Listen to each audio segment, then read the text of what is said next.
No píšete mi fakt hromadne teraz, že jak a čo, tak vám to asi opíšem všetkým naraz. No, je tu asi tak 28 stupňov, lebo tu není žiadna klíma, je tu takéto vetranie, ktoré je nad týmto hajzlom, ktorý smrdí presne tak, jak si predstavujete.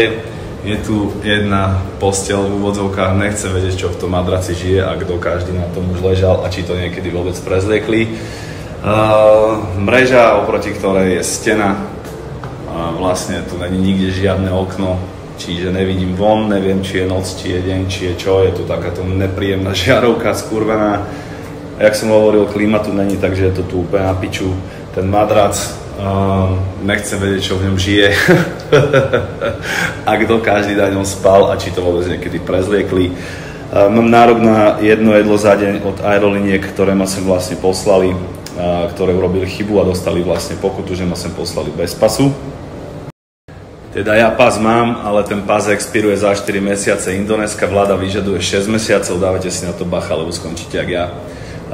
Bol som v Thajsku, bol som v Singapúre, obidve tieto krajiny vyžadujú 6-mesačnú platnosť pasu. Ja som si to dosť neskoro pozrel vlastne v deň odletu, neuvedomil som si to, moja pičovina samozrejme, ale tým, že som prešiel cez tieto dve krajiny spôsobom, že na mňa žmúrkli na imigračnom a pustili ma dovnútra, tak som to čakal aj tu.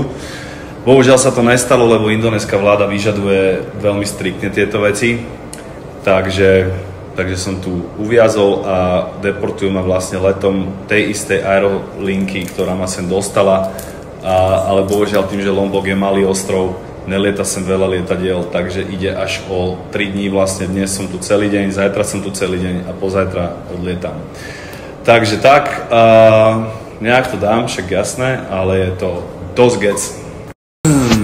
No, dostal som vychádzku na pitný režim na vodu a trošku sa nadýchať vzduchu, lebo som im povedal, že to teplo tam, to sa nedá. Tak ma zobrali do takejto kancelárie, dali mi vodu a je tu klíma. Tak sa tu trochu zohrejem, teda schladím a pôjdu spátky.